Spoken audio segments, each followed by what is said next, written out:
So we've just walked back into our flat in London, and we've just got off a couple of hours ago, got off the plane from Dubai.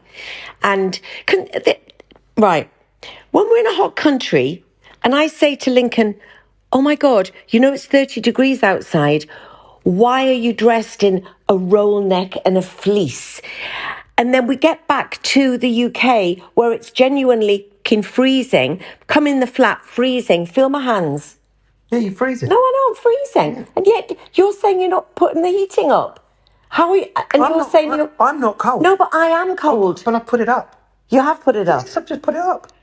Because I really am like shaky cold. Yeah, you're saying you put it up now, darling, on the podcast, but you were sort of saying you're not putting it up because of your secret remote controls that you have for heating all over the place. Oh. Anyway, it's we're trying desperately to flip the narrative in our heads about coming back from when you've been away and you've had such a fabulous time, because it's so easy, isn't it, to come back and go, oh God, I hate being here. It's so grey and it's so cold and everything's so miserable. Which it is, though, isn't it? I'm trying not to flip the narrative in my own head. But it's hard because I said, let's not do that. Let's think, well, we've had a wonderful time in Dubai. We've met some great people. I've hooked up with some other lovely people. Lincoln's, had some great meetings about his art, which is what the purpose of the trip was. And so let's just think it was great. But I'll tell you what about Dubai. There's many things wrong with Dubai. There's many things right with it. You feel so completely safe in Dubai. This is what people told us yesterday. We went to the Dubai Mall, which it's got an aquarium in it, hasn't it, with sharks, and then you've got the Dubai fountains. But of course, Lincoln and I, as we've told you before, who are the world's worst tourists, I say, this is our last day, let's go and see the Dubai fountains that everybody's told us about. These amazing, beautiful fountains that we're supposed to be seeing. Amazing, beautiful fountains. Everyone says you've got lights, action. You've got to see the fountains. So we go, where's the fountains, please? Where's the fountains, please? Oh, they're just out there. They're just out there. So we go and we think, we see where the fountains will be, but they're not on. So we think, oh, it's obviously in every 15 minutes. Yeah, we'll just hang on. So it's 1:45 and we sit there, and it's lovely just sitting out, people watching anyway. So we sit and we, have a little chat and keep going. I can't see anybody to ask what time the next fountain is. Never mind, doesn't matter. There's lots of people standing around, obviously waiting for the next fountain. Anyway, at about 2:15, I wander over to a guy selling Turkish ice creams, and of course have to buy one, and say to him, hi, when's the next fountain show? And he said, 6:00. 1:30 is the last one in the day, and then 6:00 in every 20 minutes. And we arrived at 20 to 2. We arrived 20 to 2. So yet again, the world's worst tourists went to the Dubai Mall, went to the Dubai Mall fountains, and never saw the fountains. So that's just us. People go to, say, people who've got lots of money, and they go to the Gucci shop and they buy some Gucci shop things. Then they go to Fendi, or they might go to Palm Angel, or they go to whatever the designer shops are, and they are wall to wall, aren't they, with the most expensive things in the world. I was round the corner at H&M. But you can buy all of your things. You've got like 6 or 7 bags of lovely clothes, and you think, oh, I'm going to be pottering around for another hour. People, apparently, leave their bags of designer clothes outside of the store, not in the store being looked after by man who works there. They leave them outside the store and go shopping, and nobody touches them. Not one person would touch them, because everywhere has got CCTV cameras, and if they were caught, it wouldn't be fun in Dubai. No. You'd go to jail. But they end of story. We don't police here anymore. They over-police with lots of things in the UAE. Don't police here anymore. No, it's made us feel nervous about coming back, because everybody says who lives there. You honestly, you know how people, when you go in a restaurant, and you want to save a table while you go to the loo. They save a table with their laptops and phones. We were worried the other night, weren't we, when we went to the crab claw place? We saw that guy left his phone and his laptop there and just wandered off. And Lincoln kept saying, he's been away about 10 minutes. What's he filming, blah, blah, blah. And I said, that's just it. He's obviously met a friend or he's having a long time in the loo or whatever. And nobody ever gets anything stolen. And so they can, people say that they would let their kids go to the loo in a mall, out of sight, that they would never dream of doing in the UK. So it does give you that sense of security in that respect. And in Dubai, I'm not talking about the other UAE states because I don't know, but they are really moving forward with their laws about other things to keep it more in keeping with the Western culture, which is really great news. But when we were in the mall, we were having our sandwiches and our ice cream, but we were actually preparing ourselves to go to the gym because we're starting our new gym regime, aren't we? Yeah, we are. And our friends Sarah and Rich have got Raw gyms in the UK, and they've just done one in Dubai. And I did a sort of jokey video the other day because I couldn't be bothered and I was talking to Sarah too much. But Sarah said, you are not leaving here, the pair of you, without coming and doing a workout. So in the morning when we were at the mall and that, we were thinking, can we just ring and say, because I did have a little bit of a tricky tummy, didn't I? Yeah. And I thought, I'll just ring Sarah and say, should we just come for a cup of tea or a glass of water because we're, Anyway, we went there and Sam was set up to train Lincoln and Sarah was set up to train me. And we got into it, we did an hour. And we did. And we really got into it and we really enjoyed it and we're really going to... And where am I heading after this podcast? The gym. Exactly. Yeah. I am going for it. Yeah. I can't quite go today because I've got to go... Well, actually, I don't need to get much shopping. I'll tell you why I don't. One of the things that we had to do the minute we walked in the door is I was doing a bit of influencing. Lincoln wasn't in his swimming costume. That's how he likes to influence. But I was doing a genuine bit of influencing for HelloFresh. And I've never used HelloFresh before. And sometimes you are asked to influence things that you maybe aren't as committed to as you would be to others. But I am doing a project with HelloFresh. It's the first time. So I literally walked in with my suitcase. There it was downstairs. Because when you come into our London flats, there's sort of I feel very safe here because it's like a concierge and everything. And there they had the Hello box. Brought it up the stairs, unpacked it. It's got absolutely every single ingredient you need. We were making a chicken... No, we did it together. You maybe cooked it a bit more than me. A quick butter chicken masala, and it comes. There's the chicken, and there's the peas, and there's what else is there? All the spices. Everything is cut and measured. Creme fraiche. Everything. Garlic, ginger, everything that you need for the meal. And it was delicious. It was absolutely delicious. And there's no waste because everything is measured for 2 people. And we've got another salmon dish in there for tomorrow. Yeah. And it was absolutely great. If you've got a busy life, it sounds like this is an advert, but I wouldn't be saying it. We've got the ingredients for serrano ham, fig jam and mozzarella salad, and a black sesame salmon and honey miso sauce. They're very easy. They are for me to follow. And very easy for me to cook because I did actually do a little bit of the cooking, which is the first time since Christmas. Well, I didn't cook at Christmas, but never mind. The other thing that was waiting for us as we walked into the flat was do do do do do do do do do do do do do do do do. What, darling? A piano. A piano.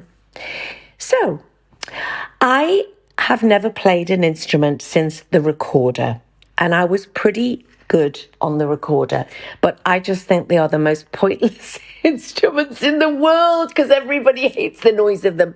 And whenever your child says they've got a recorder concert, you always go, oh my God. But it did teach me to read music a little bit. I can still remember little bits. You should see Lincoln's face with the faces he's pulling. Anyway, I said to Matty at Christmas, could I please have a keyboard?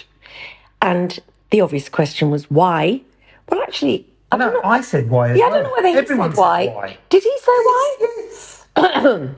I think he dreaded that I would learn a few songs and think that I could become the Linda McCartney of the 1975. Do you remember when Paul McCartney set up Wings and suddenly Linda was up there with her 3 songs that she knew on the keyboard?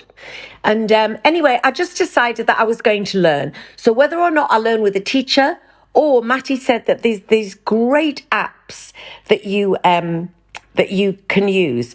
So it's something that I just want to sit down when I'm on my own in the flat, which is quite often, and just do something for me. So I came back and Matty's gone to LA a bit sooner than he expected.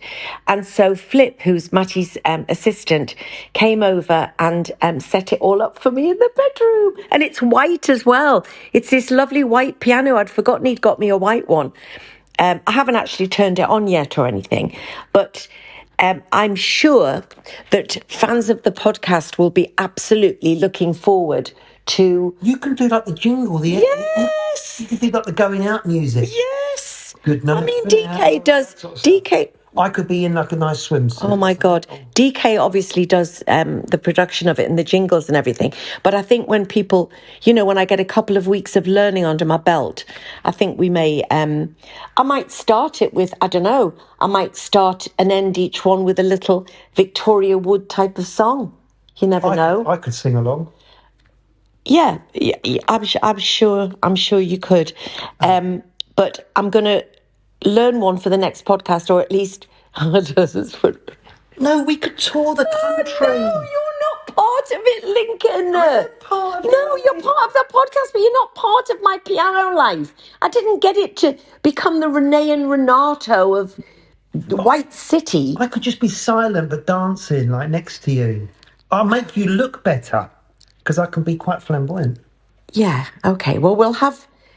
I think if you did that, darling, you'll be influencing people never to play piano for the rest of their lives. But let's just see how we go. I've downloaded a piano app. God, I'm freezing in here. Going back to Dubai, we came back on the plane. We had to change our flights, because I was meant to be coming back on the 27th. There was a problem with that flight. So I came back on the 28th. And Lincoln was coming back on the 5th because he was going to stay for Art Dubai.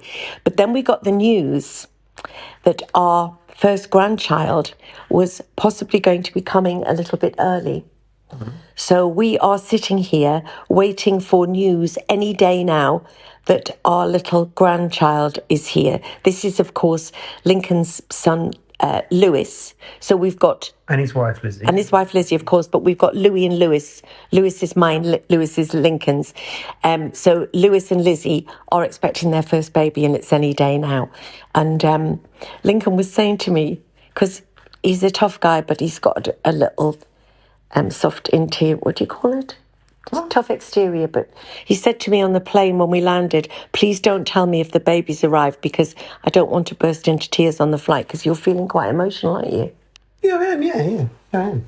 Well, it's been like 31 years since a baby's been born into our family, so like Lewis is having a baby. It's overwhelming for me. I feel very connected to the whole situation, very like I just waiting to hear.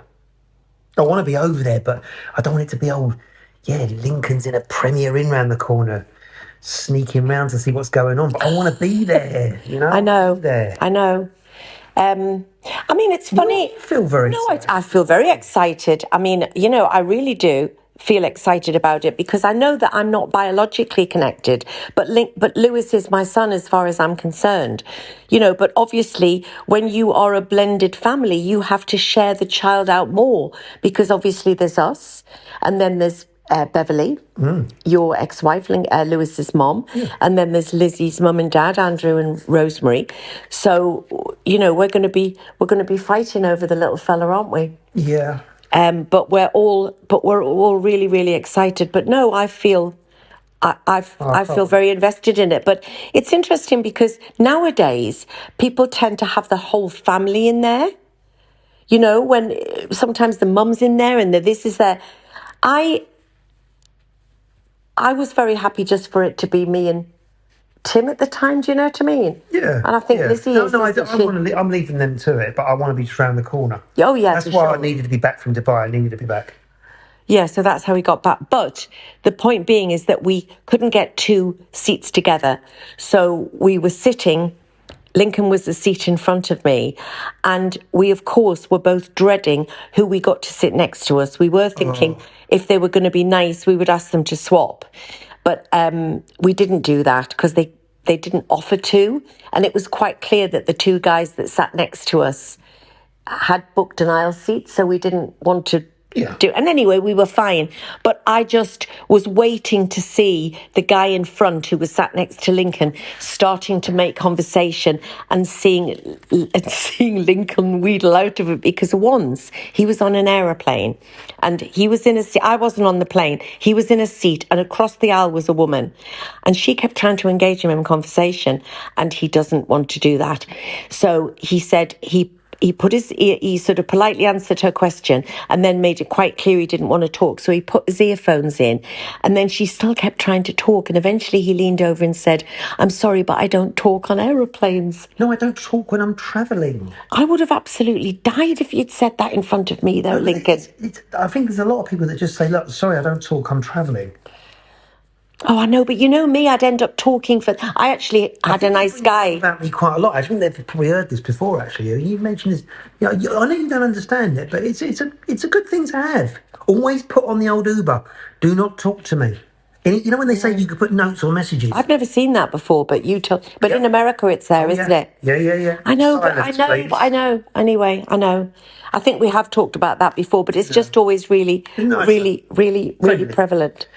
As well, yesterday, oh God, I saw a TikTok image of bloody Matt Hancock. I know I always have to have Hancock's half hour on this or Hancock's 2 minutes on this podcast because no man aggravates me as much. Well, that's not strictly true, but Matt Hancock is up there.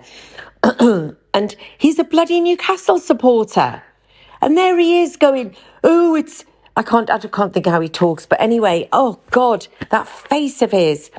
And he's so annoying and so irritating and I can't stand him. Oh God. Anyway, he's a Newcastle supporter. Why is he a Newcastle supporter? He shares nothing in common with the wonderful Geordies and the wonderful Newcastle supporters. Why is he a Newcastle supporter? Is he from there, Link? No, I have no idea. I have no idea. Yeah. Anyway, it just annoyed me seeing the Newcastle top. And loads of people are saying as well that the signed Newcastle top he was wearing for the match on Sunday that he was wearing was one that he promised to auction off. So why is he wearing it and why has he not auctioned it off? Anyway, Lincoln is not a football fan at all, which is brilliant for me. So I never have to have any music in my house, which is like do do do do do do do do do do do do do do. Is that football? That sounds like... No, it's not at all. That's football. That was Saturday afternoon. What's... Match of the day. What's that then? That sounds nothing like a football thing. Look, it's a sport thing. What's a question of sport? Is it no. Something like that. I think it is. Anyway, I never have to have any sports themes on. We're not a sporty family, but I was aware that it was a big match between Newcastle and Manchester United. And I saw that we were in upstairs in the hotel, there was this lovely sort of burgery place called Crab and Claw or something, was it? Yeah. Crab Claw Barbecue. Yeah. And it was just up the stairs and we went up there for something to eat and it was delicious. The TVs were on and I saw that Newcastle had been beaten. So I called Louis and he did the old, "I don't want to talk about it, Mum." We love hearing your comments. So if you listen to this podcast, I'd love it if you could leave a little review at the end of it because it really does help us get it out and push it forward. I'm loving doing it. And from the responses, you're enjoying listening to it. So if you can, leave a little review. I'd be really grateful. Thank you. One of the things about being away, whether you're in Dubai or wherever you are, I don't know if you agree, listeners, but you tend to, I'll sort of scan the news in the morning on my phone, but you're not in, it's not in your face all the time, is it, Lincoln? No. It's really not. Not at all. Well, in Dubai, it certainly isn't. I mean, it certainly isn't. But you feel kind of overwhelmed by the constant negativity of the news here. And obviously, only negative things get click-ons. You know, you never hear about a brilliant teenager who did something amazing this week. All we ever hear is about the bad teenagers. All we ever hear is about school riots. And I know that these things are going on, but everything I say on Loose Women, you never really see the good things. You only see the negative things or people putting a negative twist, because that's what get the click-ons. And I get bought into it as much as anything. The papers were lovely about my swimsuit shot. Yeah. Weren't they? Yeah. They picked up on that, and they were all of the online media were very, very flattering about older bird in a swimsuit, because I mean, they were behind me doing it to sort of empower older women. Right. So that was nice. So, you know, credit where it's due. But I've come straight back into the news that it's looking increasingly likely. Well, it never entered my head that it was anything else, that COVID did come from a lab leak. And yet people like myself, who were very vocal about COVID restrictions and about the reaction to COVID, were called conspiracy theorists and shut down about things like that. And it's just yet one more theory that has been proved to be completely true. I never believed the wet market story. But I just want to take this opportunity, Lincoln, because now that we're 3 years on, right, and you put up with a lot with my voice in COVID, you'll agree with that? Yeah. You know, especially because at the beginning, you didn't really know where I was coming from. You didn't know if you agreed with me. And also you were worried that my voice was going to get me into trouble because I was speaking out against the narrative. Yeah, absolutely. But I wasn't ever speaking out against the fact that COVID was a horrible virus. No. That was very dangerous to vulnerable old people, or something we didn't talk enough, to people who were morbidly obese. I was just very angry about the COVID restrictions. And let me just tell you how it started, because it's a long time since I've spoken about it. But, you know, with the COVID investigations going on and now discovering that it was probably from a lab, it just justifies a lot of the things that I and many other people said. But the time that this light went on, and for me, was when the first lockdown happened. Everybody bought into it. Everybody was quite frightened. We didn't know what was going on. The world became a very eerie and sort of dystopian place, didn't it? It was very weird. We were very lucky that it was such lovely weather and stuff, but it was just a weird time. And, you know, you go on your 1 hour walk and people jumping out the way, and, you know, working on a TV show, and actually that was the year after, they're going around with a 1 meter or 2 meter, 1 meter stick. No, 2 meters. 2 meter stick, so you couldn't touch. People wearing hats with great big sticks coming out of them so you couldn't go near. I mean, it was crazy. People being arrested on hilltops on their own in Wales with nobody there except the people who went to arrest them. People being arrested on the seafront for not wearing a mask. People in Australia, police going around parks, asking people to show them if they actually had coffee in a cup, to give them, because that's the only excuse they could have for taking their mask off momentarily. I mean, it was absolutely fucking crazy. But for me, it was when we had been locked down. The funeral situation was happening where people couldn't attend funerals. People were being arrested for moving towards their mother who had lost their partner of 50 years and threatened with arrest. People couldn't mourn their dead because they weren't allowed to go and watching the funeral of a loved one online. I mean, just horrendous things. Meanwhile, on a Thursday night, you were allowed, well, you weren't allowed, this is what was happening, on Westminster Bridge, outside the Chelsea and Westminster Hospital, outside a hospital in Hertfordshire, outside a hospital in South Shields. Suddenly, there's a carnival atmosphere. On a Thursday night, we were told to clap for carers outside your house with a pot and pan. And that never happened. On Westminster Bridge, the fire engines were out, the police were out, everybody was out, turning it into a carnival situation. The nurses would come out the hospital, and suddenly COVID vanished for a couple of hours on a Thursday night at these particular places.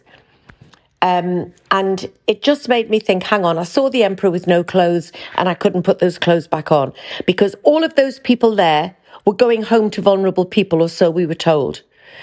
And I just, as I say, I just realised that there was so much hypocrisy going on, and it made me speak out. And I will never get over it. And when I was so angry about Matt Hancock in the jungle, and people, Twitter people, you know, saying, oh, move on. For God's sake, move on, move on. I can't move on. I'll never move on from those days, because there are people who will never be able to move on because they lost their business. You know, they shut the gyms down, the places where people could stay fit and healthy.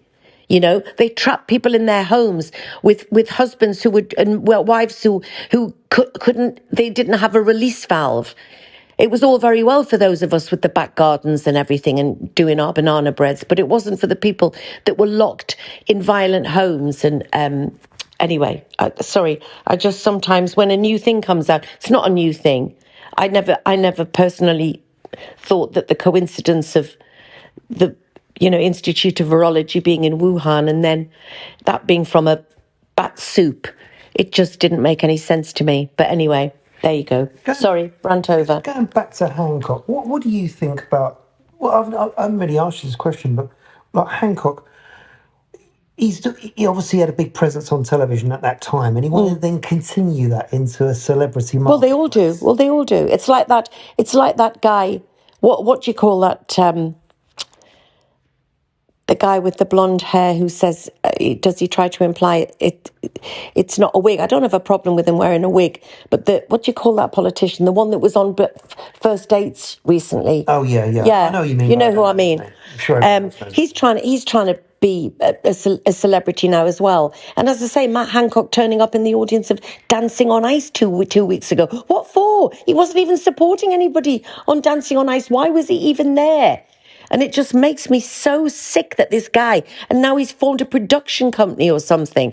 I mean, you know, I'm not saying that people haven't got a right to move on after being a politician, but I just think that there has to be consequences. And I don't see it, you know?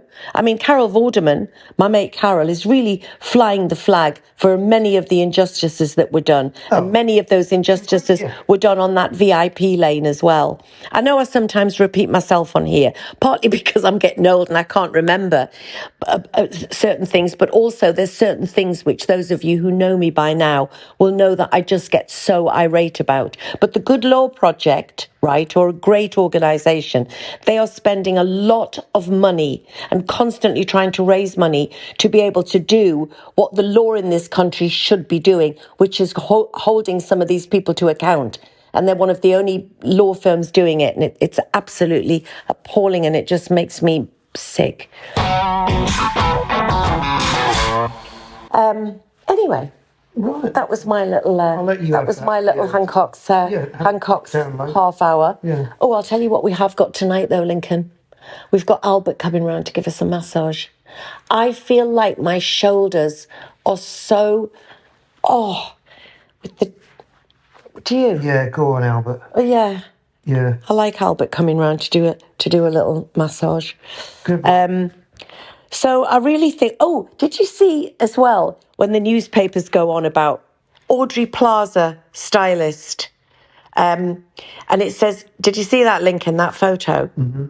It's so basically this actress called Aubrey Plaza, who's in White Lotus, that we're going to start watching. Yeah. I know you don't fancy it, but we were late to Happy Valley. We absolutely loved it. And everyone is saying now, Mark Warren, your best friend. Mark Warren said it's great. It's absolutely brilliant. And everyone's saying it's brilliant. We've never watched it yet. But anyway, there's this, right, so it says here in the Mail Online, Audrey Plaza's stylist defends actress revealing SAG Awards gold cutout gown after wardrobe malfunction led to furious onstage moment. And it's always going, fans were outraged. Basically, somebody pointed out to her that a boob was slipping out from under that thing. And she mouths, Jesus Christ, like that. but her stylist is now saying that they wanted underboob. Don't you think underboob is the most unattractive fashion? What do you think? I'd never wear underboob. Would you not? No, I always when I've got the top of the cover's got to cover the whole boob. I can't have boob showing. When you're in your My Red swimming costume? Any of them. You don't like boob showing? First thing I look for. Underboob? Yep. Oh, right, okay. Do you think you'd lose a lot of your influencing gigs if you showed underboob? Definitely. Right, it's one okay. Of the golden rules, never show the underboob. Is it? Yeah. I just look at that woman and I think she's really attractive and gorgeous. Yeah. But I don't think that underboob on the loveliest figure with the loveliest pert little boobs rather than keepy-uppy boobs like mine. I mean, God, underboob, it would be down to me knee. But even if I had those little pert boobs, I don't like the underboob look. No. I don't like the flattened down boob. If you're going to get your boobs out, get them with a nice decolletage, with a nice cleavage. Don't do underboob. Anyway, Aubrey, sorry, you're a beautiful woman. Yeah. But I don't like your underboob. Right, okay. So, any other wardrobe malfunctions that you've been seeing recently? No, I don't. No. I don't really think so. I mean, I very rarely, and it isn't a criticism, it's just my personal choice, because I hate it when they do worse dressed and everything. I think that she looked absolutely beautiful. I just would have preferred it to be a fuller top. Yeah. That's all. But it just makes me laugh with the way they go, you know. What's it with me? It's always, viewers are outraged. They're always outraged, and they mean like one Twitter follower. Yeah. But anyway, so we're back. We're cracking on. We're going to get fit, aren't we? We are going to get. We are going to get fit. Because we're going to. I'm going to the gym in a minute. We've got a couple of nice projects coming up later in the year, and we want to be. We just want to be looking and feeling our best, don't we, darling? Absolutely. And also, going to have a grandson to run around afterwards. After. Yep. We've got the piano to play. We've got the piano to play. Got going on. Got a lot to report back on. I'm off to see my friend Brenda's launch of her amazing, Brenda Edwards' launch of her new amazing QVC line tomorrow. So I know I'm going to be quite emotional because Brenda's had a year that, you know, no, it shouldn't happen to anybody. But she's cracking on. She's making a wonderful life for her and Tanisha, and keeping Jamal's legacy alive. And she works tirelessly. So I'm thrilled that QVC are celebrating her with their own range. Oh, yeah. And I know I'm going to buy a couple of things tomorrow, darling. So there you go. Absolutely. So, yeah, we've got that. And then, we've got another photo shoot on the day after tomorrow, like a personal photo shoot. Have you remembered that? Yeah, of course I have. Of course you have. Yeah. So we've got that. What do you want me in? And then, I don't know, I haven't decided yet, darling. And then I've got loose, and then, it all depends. And then next time we talk to you, in fact, I would imagine that we'll tell you, it'll be the grandchild. Will without a doubt be the next podcast, I'm sure. Yeah.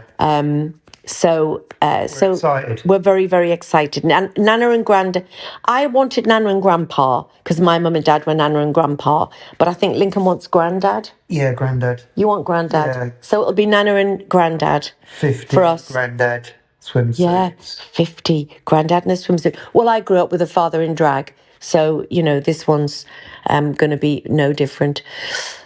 So that's it, really. So lots and lots of love to you. We've had some amazing responses to last week's podcast already. We've had some lovely emails. And you know what? We had a lovely email just now, actually, from a guy called David, listening from Cape Town. And he said that he loves the fact that it isn't just... that the podcast isn't just based on one thing, that it is just us picking up a microphone and talking about what we've been doing. That's not going to be everybody's cup of tea, but that's what people seem to be enjoying, isn't it? Yeah, my idea. Well, it wasn't your idea. Okay.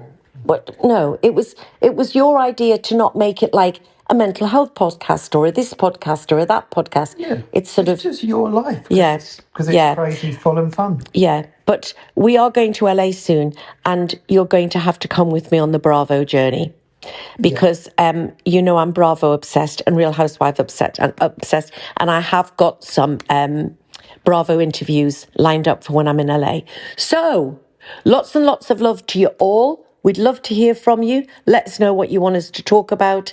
And Yeah. Keep smiling. Over and out. Over and out.